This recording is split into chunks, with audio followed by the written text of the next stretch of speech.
असीम बकार जी, जब high court का आदेश होगा तो यहाँ पर मान मनोबल तो नहीं किया जाएगा ना कि भैया घर खाली कर दो। हाई कोर्ट का आदेश लोग अगर नहीं मानेंगे, यहाँ पर मुनादी कराई जा रही थी, लोगों को जानकारी दी जा रही थी, अब नहीं करेंगे तो फिर अब ढहा दिया गया। इसको लेकर फिर इतना ज्यादा क्यों कि वक्त पे लोग इसमें शामिल क्यों नहीं किए गए, उनको सर्वे में क्यों नहीं शामिल कराया गया, इस तरह की बयानबाजी क्यों की जा रही है? वकार साहब, आप लोग भी मतलब इसमें अपनी राजनीतिक रोटी सेक रहे हैं क्या? मुसलमानों का सबसे बड़ा नेता बनना है तो बड़ा मुद्दा मिल गया, अब इस पर भड़काऊ बयान देते जाओ। मजा आएगा ना भिड़ो। सबसे पहले तो देश ये समझ ले कि अवैध निर्माण क्या है। जो निर्माण सरकार के कानून के विरुद्ध, बिना कानून के खिलाफ जाकर और संविधान के खिलाफ जाकर निर्माण किया जाए बिना आज्ञा के, वो अवैध निर्माण है, उसको तोड़ देना चाहिए। जो पुलिस बुलडोजर लेकर वहां गई थी, हर थाने में संविधान ये कहता है कि किसी थाने में किसी भी धर्म का धर्मस्थल नहीं बन सकता, और हिंदुस्तान के हर थाने में धर्मस्थल का निर्माण हो चुका है। तो जो लोग खुद संविधान नहीं मान रहे हैं, कानून के खिलाफ हैं, वो दूसरे को सबसे पहली बात तो कैसे कह सकते हैं कि हम कानून की मुखालफत कर रहे हैं? अगर आप साबित कर दीजिए यहाँ की संविधान इजाजत देता है। हिंदुस्तान के 90% पार्कों में अवैध धर्मस्थल है, 70% चौराहों पे कब्जा करके अवैध तरीके से धर्मस्थल बनाए गए हैं। तो खाली मुसलमानों के अवैध निर्माण दिखते हैं, आपको अपने नहीं दिखते हैं। कहाँ परमिशन है उसमें? कानून कहता है कि पार्क में बनाइए। अभी संजीव झा जी ने बताया कि हनुमान मंदिर के पास जो अवैध अतिक्रमण था उसको हटाया गया। अभी यहाँ पर माता जी के मंदिर के पास वहां पर भी अवैध अतिक्रमण हटाया गया। अभी संजीव झा जी ने ही बताया ना कि हनुमान मंदिर के पास जो अतिक्रमण था उसको भी हटाने का काम किया गया। तो उसमें हिंदू मुसलमान कहाँ से आ गया? बात तो हो जाने दीजिए। जब होता है तो हिंदू समुदाय तो हंगामा करता नहीं है ना, हिंदुओं का कोई नेता आगे आता है, और ये हो गया तो आ गए मुसलमानों के नेता यहाँ पर आप तो नाराज हो जाती अवैध अतिक्रमण का पता नहीं बुलाती क्यों है आप? हाँ बोलिए बोलिए। सबको आप बोलने के लिए 5-5 मिनट का टाइम देती है, मुझे बोलने नहीं देती हैं आप। बता रही हूँ, मैं कह रहा हूं कि चलिए पार्क में कर लिया, फुटपाथ पे कर लिया, लेकिन अफसोस इस बात का है कि जो पुलिस बुलडोजर लेकर अवैध निर्माण हटाने गई थी, उसी के थाने में अवैध निर्माण है। और संविधान, भारत के संविधान को अनदेखा करके किया गया है। कौन गिराएगा उसको? सर्वोच्च न्यायालय का आदेश है, हाई कोर्टों का आदेश है, आप उसको तो मानते नहीं। सांसद जी इस पर भी कुछ उल्टी सीधी बोल देंगे। दूसरी बात, भारतीय जनता पार्टी के अपने मुखबिर, अपने लोग किया गया है, जो मुसलमानों की भीड़ में मिलकर अफवाह उड़ाते हैं, उनको क्यों नहीं पकड़ रहे हैं आप? बहुत से लोग ऐसे हैं जिन्होंने अपनी अवैध इमारतों के आगे मंदिर बना लिए हैं कि उनके मंदिर के पीछे उनकी इमारत जो अवैध है वो बच जाए। उस पर कार्रवाई क्यों नहीं करते हैं आप लोग? सारा अवैध निर्माण मुसलमानों को दिखता है, पूरे हिंदुस्तान में सिर्फ मुसलमान ही अवैध है, आप लोग सब जायज हैं। किसी के पास अगर जवाब हो तो दे दीजिए मुझे इस बात का। ठीक है सुधांशु जी, उन्होंने महत्वपूर्ण सवाल खड़े किए हैं। वो कह रहे हैं कि जितनी भी मस्जिदें हैं उसके आसपास की इमारतें ही आपको अवैध नजर आती हैं। हमारे ऊपर ही आरोप लगाया गया ना कि महाकाल कॉरिडोर बनाने के लिए अनेक मंदिर हटा दिए गए, काशी विश्वनाथ का कॉरिडोर बनाने के लिए अनेक मंदिर हटा दिए गए।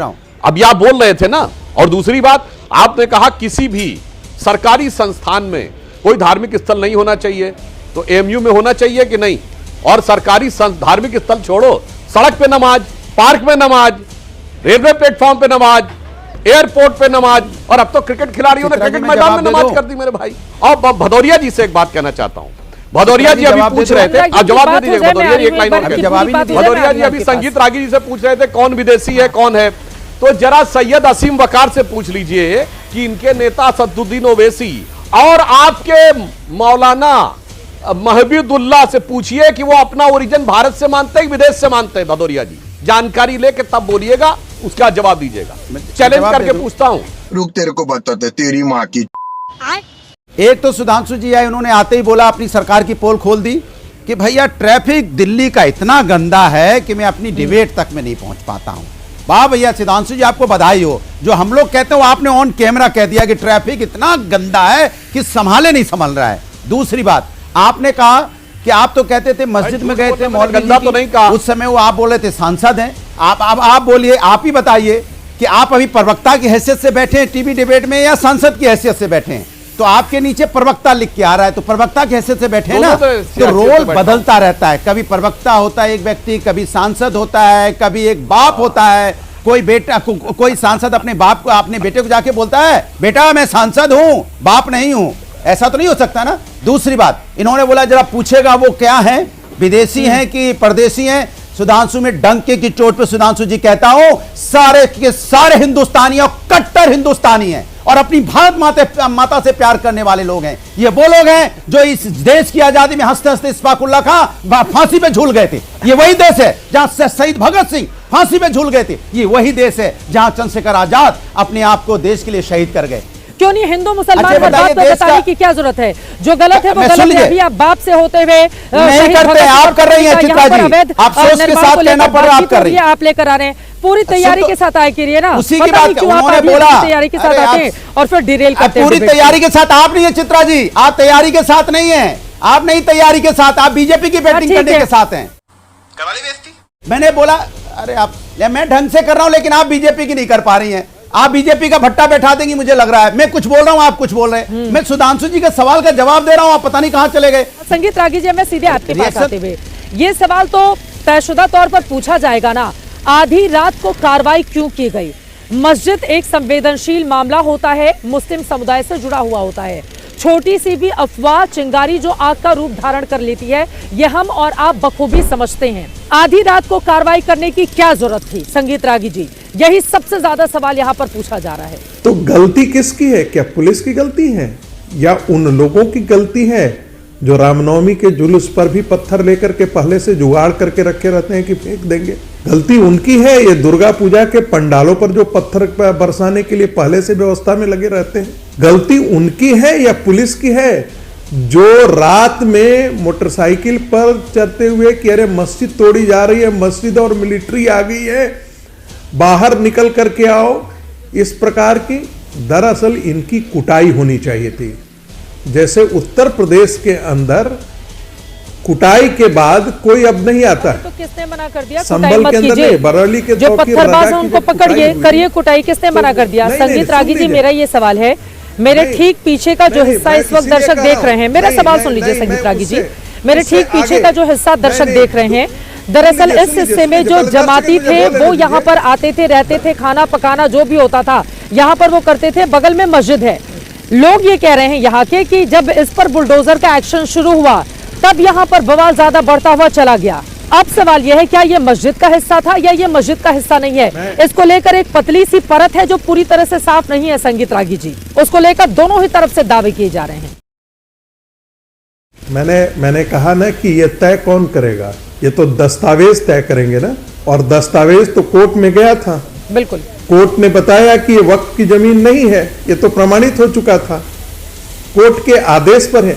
ये जिहादी और जमाती दोनों एक ही हैं। बार बार मैं कह रहा हूं, ये जिहादी और जमाती तय करेंगे कि ये कौन सी जमीन उनकी है और कौन सी जमीन भारत सरकार की है। यदि डिस्प्यूट होता है तो तय कौन करेगा? वक्फ बोर्ड करेगा, तय करेगा। जिहादियों का ये गिरोह तय करेगा या सरकार तय करेगी और कोर्ट तय करेगी यदि डिस्प्यूट होगा तो। साले का खोपड़ी तोड़ साले का। बोलिए संजीव झा जी। संजीव झा जी, आपने संगीत रागी जी राजनीतिक विज्ञान के प्रोफेसर हैं, वो क्या कहते हैं, जमाती और जिहादी एक ही होते हैं। तो जो इस तरह से जहर फैलाने की कोशिश कर रहे हैं, देखिए कितना सूट कर रहा है इनको। बस हिंदू मुसलमान का डिबेट हो जाए इनको बड़ा सूट करता है। मसला ये नहीं है चित्रा जी, मसला ये है कि दिल्ली में 1 तारीख से लेकर आज तक 11 मर्डर हो चुके हैं और रोज मर्डर हो रहे हैं। ठंड से 60 लोगों की दिल्ली में मौत हो चुकी है। आज से 4 दिन पहले झुग्गी टूटा, सड़कों पर लोग 4 डिग्री के टेम्परेचर में सो रहे हैं, खुले आसमान में सो रहे हैं।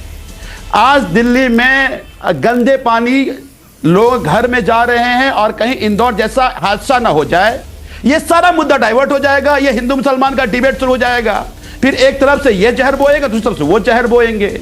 आपको आज आपने बिल्कुल ठीक गिनाया, वाल्मीकि मंदिर तोड़ दिया गया, क्यों? क्योंकि आरएसएस का जो घर बना उसकी पार्किंग चाहिए थी इनको, झंडे वालन की मंदिर तोड़ दिए। तो मैं ये कहना चाह रहा हूं कि ये केवल ये हिंदू मुसलमान का डिबेट होता रहे, ये पत्थर फेंकने वाले लोग क्यों नहीं आइडेंटिफाई हुए? बताइए, अभी तक कभी आइडेंटिफाई, मैं आज कहता हूं कभी आइडेंटिफाई नहीं होंगे।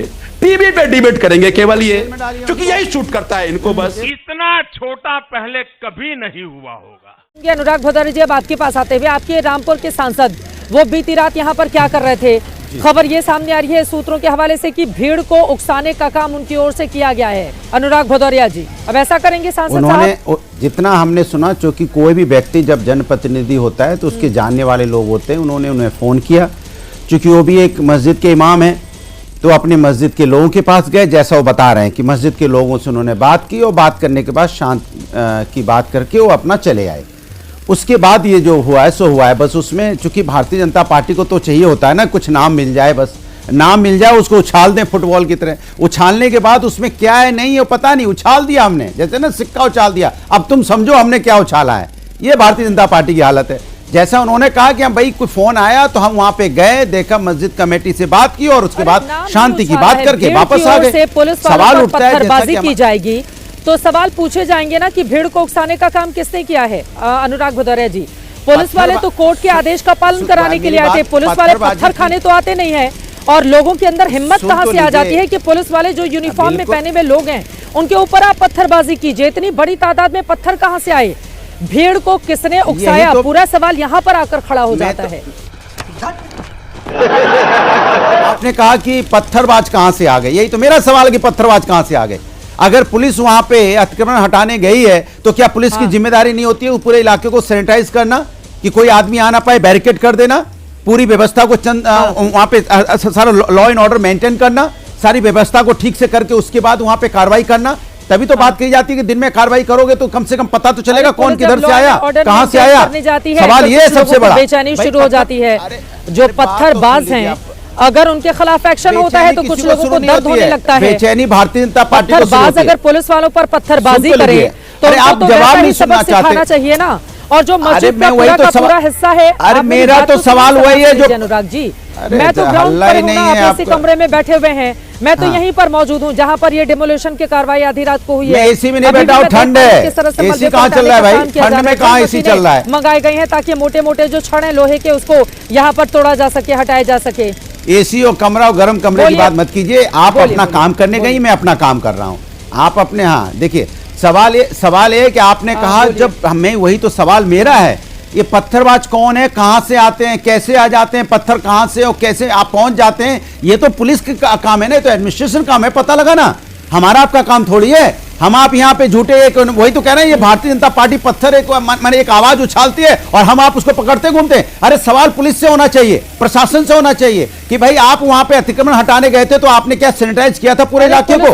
आपने पूरे इलाके की पूरी छानबीन की, सिक्योरिटी सिस्टम वहां पे आपको करना चाहिए था ना, फिर पत्थरबाज कैसे पैदा हो गए? बात पुलिस वाले अस्पताल में अरे तो पुलिस वाले कार्रवाई करें ना, किसने रोका पत्थरबाज पे कार्रवाई? जो अस्पताल में फिर आप हल्ला मचा लें उनके ऊपर। अरे जो अस्पताल में आप उसको सेंसिटिव मत कीजिए, मैं उससे जो बात कर रहा हूं वो सुनिए, जो मैं बोलना चाहता हूं। मैं कहना चाह रहा हूं कि पत्थरबाज को पकड़िए, जेल में डालिए। कौन खड़ा है पत्थरबाज के साथ, पहले ये बता दीजिए।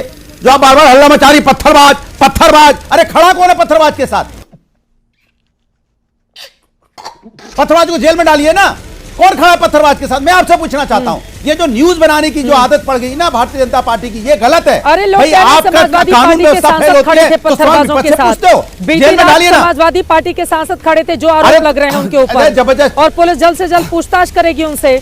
वही खड़े थे पत्थरबाजों के साथ जो खबर सामने आ रही है सूत्रों से। अरे वीडियो दिखा, मेरी बात सुन लीजिए, मेरी बात सुन लीजिए। अगर कोई व्यक्ति उसका वहां पे उकसा रहा था, पत्थरबाजी कर रहे थे, वीडियो दिखाइए, फुटेज दिखाइए, मैं आपके साथ खड़ा दिखाई दूंगा। खाली बातों से नहीं होगा कि बात उछाल दी, उछाल के न्यूज बन गई और कल से खत्म हो जाएगी, कल से पता नहीं चलेगा क्या हुआ, 2 दिन होगी, बात होगी। अरे आवाज आ रही है, शाबाश, तुमने पुलिस वालों को यहाँ से भगा दिया, बहुत अच्छे। ऐसी ऐसी तो बातें की जा रही हैं। अब सवाल बड़ा यह है, कोर्ट के आदेश पर अतिक्रमण के खिलाफ एक्शन हो, कौन कह रहा है? इतना ज्यादा कौन कह रहा है? हो जाता है। कौन कह रहा है? कौन कह रहा है? बताइए ना, कौन कह रहा है? कौन कह रहा है? आप ही लोग बोल रहे हैं महाराज, जबरदस्ती। अरे आप ही के सांसद बोल रहे हैं, नहीं बोल रहा है, जो बोल रहा है पब्लिक है, पब्लिक में जो बोलता है उस पे कानून है, कानूनी कार्रवाई होती है, न्यूज नहीं बनती है। की ओर से ये रिएक्शन आ रहा है। तो क्या नाचो मैं